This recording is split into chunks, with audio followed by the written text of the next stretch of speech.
Listen up, get ready, I'm not gonna take no more. There's a revolution, a revelation going on in my soul. Buckle up, get ready, we're not gonna sit back. Okay, all you citizens of the world, welcome back to Live from the Heartland for the week of March 28th. And our first guest is someone who I met maybe many years ago, but for sure this past year when I was doing my photos on the front porch. And it turns out that this person, and her name is Debora Masterson, is the daughter of some good friends of my parents. And as a young kid back in Connecticut, she remembers my mom and her mom talking and my mom making some disparaging remarks about my behavior. Given all that, I was blown away to meet Debora. She lives a block from me, and we're both in the 49th Ward, and we're both interested in do some work in film. So it turns out, Debora, and I'm going to say good morning to you now. Good morning, Michael. It's so great to see you, and thank you for having me.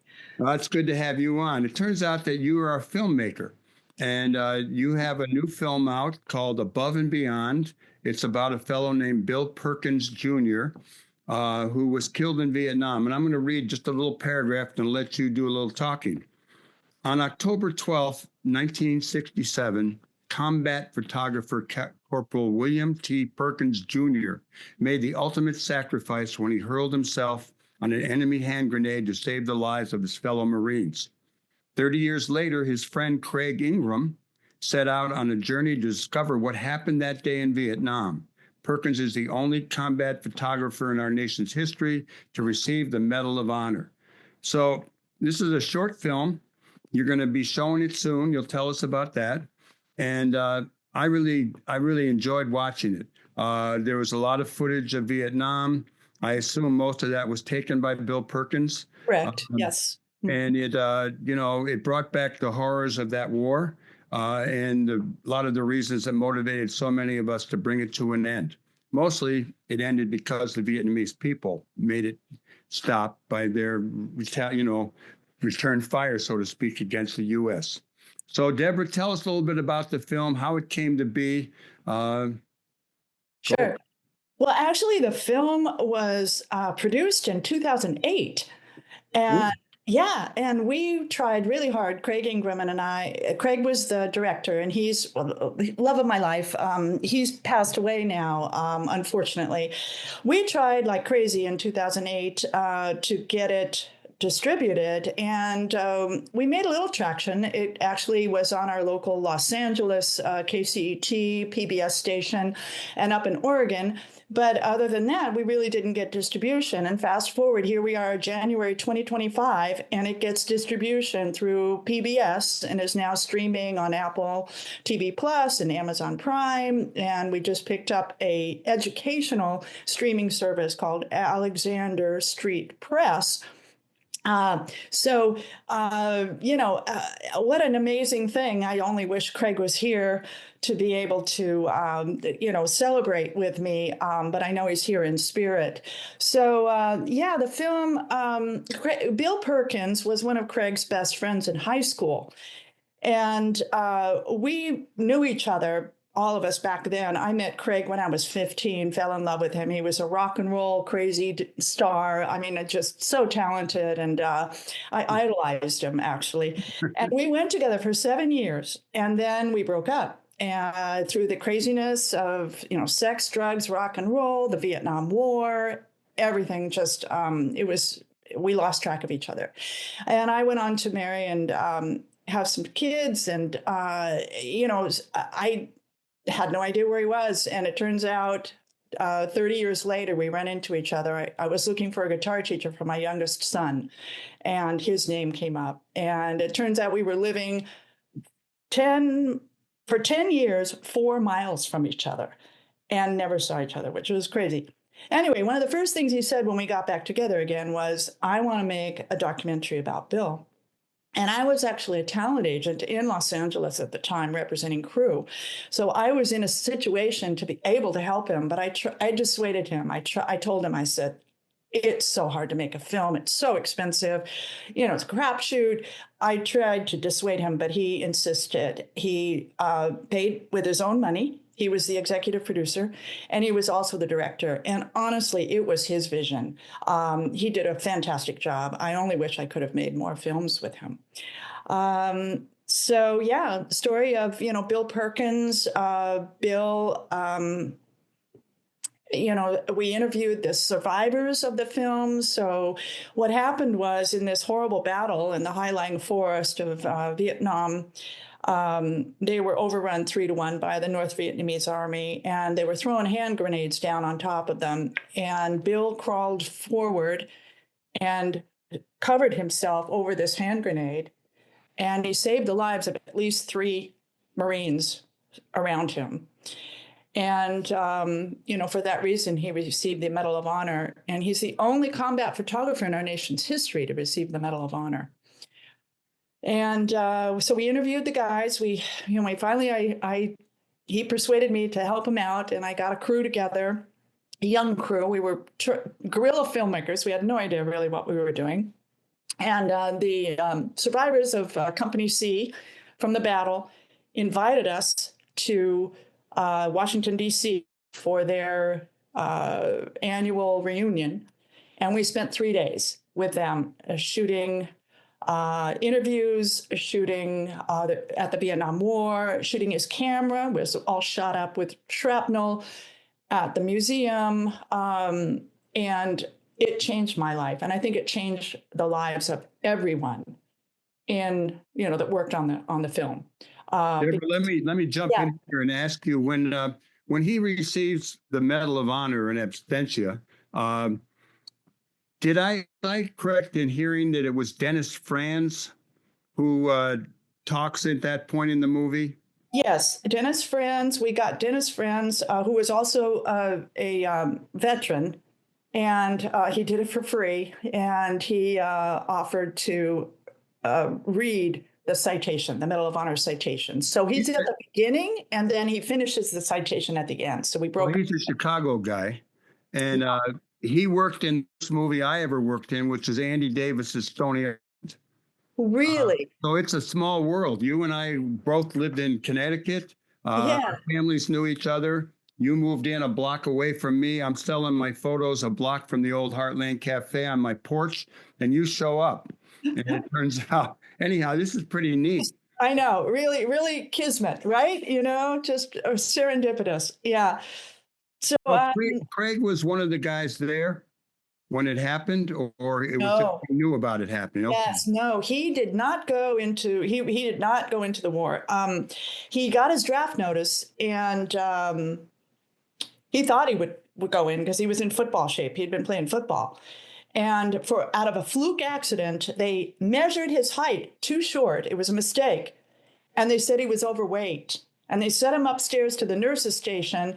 And the nurse started, giving him diet and all of this, telling him how he could lose the 12 pounds so he could come back and sign up for the war. And he was just going, yeah, lady, you're right. So he did not go. And I think that's very interesting. Like when Bill died, Craig went from a very, short-haired, good Catholic boy to a long-haired, angry hippie writing protest songs about the war. Bill's death just really, really affected him. He was extremely angry. At that point, felt that the war was corrupt and not a honorable war. And well, for younger people who may not remember, we had this big war where like a million. 500,000 troops were sent over there. A lot of people were killed. When the war was in its early stages, a lot of people in the United States were for the war. By the end of the war, 70% of the population was opposed to the war.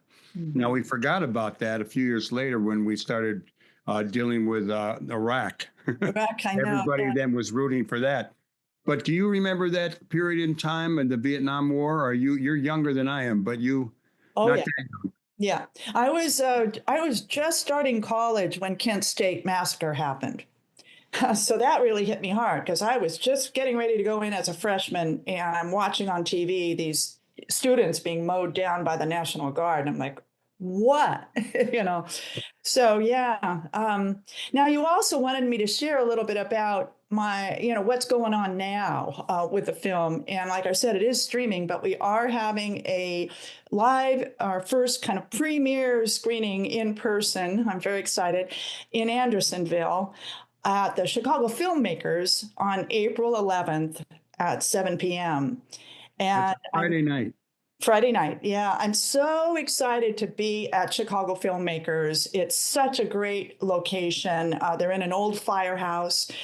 They've got, equipment. They can view 16 millimeter films. They can screen 35 millimeter films. It's just a nonprofit helping independent filmmakers. And so we're going to be doing that screening. And one of the things that I'm going to talk to everybody about, and one of my goals with this film is because it's a 30-minute film and it doesn't have a political viewpoint. It's a very intimate story about 3 young guys graduated from high school, and 2 of them joined the Marines on a whim. And then Craig doesn't. And, what happens? And my goal is to share this with primarily the niche audience, believe it or not, is high school students. Because how are you doing that? How are you getting high school students to watch it? Well, we did an assembly at a high school. It was Bill Perkins' alma mater in Los Angeles. So I have done this. And we had the assembly. We had a Q&A afterwards. And the students really were engaged because Bill Perkins was their age, when he made that decision. So it brings up some really interesting questions, like, first of all, why did Bill do that? He didn't have to. He could have gotten down. Why did he do it? No answer. We don't know. Would you do that? No right or wrong answer. You're not a coward if you wouldn't do that. But at the same time, what does it take to do that? And what would it take for you to sacrifice your life for another person? So there's some really profound questions that can be talked about in a Q&A. And so that's kind of my goal. So I think there's a little bit of back and forth in the film about why did he do it? Was it instinct? Was it something he just thought of right at the moment? And you do have his father in the film. Yes. Tell us a little bit about his dad, where you filmed that, and what he was like. He gets a little emotional. Yes, he does. Yeah. It was one of the moving parts of the film. Yes. Bill Sr. really was very helpful and spent a lot of time with us. We became very close. And he came to that. I remember he came to that screening at the alma mater, was very, very involved with us. And unfortunately, he's passed away now, too. Oh, I was going to say, he was also one of the things I think about was perhaps Bill wanted to be a hero because his father was a hero in World War II. And on his mom's side of the family, his grandfather and great-grandfather were also war heroes all the way back to the Civil War. So, there was that in his psyche also of, heroic war veterans. But who knows? But yeah. Well, the only camera we see in the film is the burned up camera, the film camera that he was using. Correct. And there is, I assume all the footage in the movie is footage that he had shot. He was like a cameraman in the Army or in the Marine Corps. That's correct, yeah. And a lot of stills, too. So there's still photographs that his mom loaned us. And then we digitized them. They were just, slides. So we digitized all of those. We have those on high res, too. I'm hoping maybe we can do an exposition. I'm working with the National Veterans Art Museum here in Chicago, NVAM, National Veterans Art Museum. And they're in Portage Park. And I met with the program director, and we're talking about trying to do some type of retrospective on Bill and show the film and all of that. Well, one of the things that really caught my attention was that sequence where he has someone else take a photo of him while he is in front of well, I guess it was film of an ammo dump that had been blown up. And it was just like explosion after explosion after explosion. And it's captured on film. And then he's in the film right in front of that. Well, you can see the ammo dump going up behind him. Right. And one of the ideas Craig had, I thought it was a wonderful cinematic idea, was during that sequence in our film, he had one of his jazz drummers do a solo jazz drum to this incredible blowing up. Just, I think it blew up for like over 24 hours because it wasn't the ammo dump. It was where all of the ammunition was stored, and they bombed it. And it just went off for, 24 hours. So, yeah, I thought that was really a wonderful cinematic. That little staccato, bam, bam, bam. That yes, it was all just solo drums by a wonderful jazz drummer, Michael Steffens. Yeah, who lives in Pennsylvania now. Yeah. So what's been the response to the film? You showed it in LA at a high school. It's on, you can get it on Amazon Prime, et cetera, et cetera. Where else has it been shown, and you talked about how difficult it was to get it made, and you finally made the move from, it was 2008, you made it. Right. Yeah. It's gotten great response. I was contacted by Loyola University's Phoenix newspaper, and they just did on Wednesday an incredible, beautiful article in their arts and entertainment section talking about the screening. And they interviewed the cinematographer who did all the interviews, a young kid, John Matashak, who actually on April 11th, we're going to tie him in on Zoom. So we're going to talk about his experiences shooting the interviews in Washington, D.C. and the Wall. And also, I believe Dennis Antal is going to be there. So yeah, the response has been phenomenal. I am just so grateful that finally this film is getting the viewership that it really deserves, I think. And hopefully my feeling is telling these terrible stories helps to stop war. Because when, regular people who don't have veterans in their family, don't know about war, we've never been bombed, we've never been occupied, we've never been invaded. We're so naive as to how bad it can be.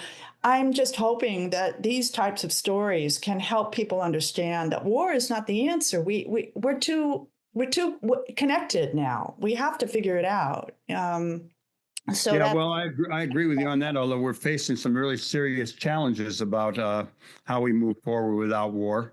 And it is just watching it is kind of an anti-war film. Thank you. It's so much, you got a lot of guys being wounded and shot at, and they're talking to me. This is a guy who was right there with these other Marines in combat in a rough zone. And then he sacrificed his life and saved a few other guys.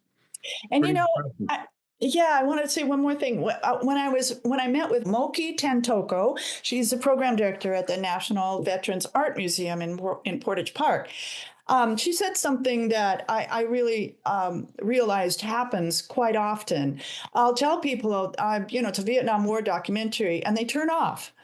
They go, I don't want to hear it. It's too depressing. And Moki said, I feel like when people do that they're actually shunning these veterans. It's like, you need to have compassion for these people and understand what they went through. And for a veteran, a war veteran, to share what happened is not easy. As you can see in the film, you've got veterans, Marine veterans crying on camera. It is so difficult for them to share. And we should honor that. We should respect that. And when people say, oh, I don't want to, and I was like that. When Craig said he wanted to make this documentary, I said to him, I don't want to know about war. I only want to know about peace. And he went, you can't know about peace unless you learn about war. And I went, yeah, you're right. And that's when he turned me, and I said, okay, I'm in. Well, Deborah Masterson, so everyone knows your film, Above and Beyond, Bill Perkins Jr., is at Chicago Filmmakers in Andersonville on the 11th of April. That's a Friday night. And I believe that's right at Greenview and Ridge. And Yeah, Ridge and Hollywood, West Hollywood Way. Yeah, yeah. Ridge.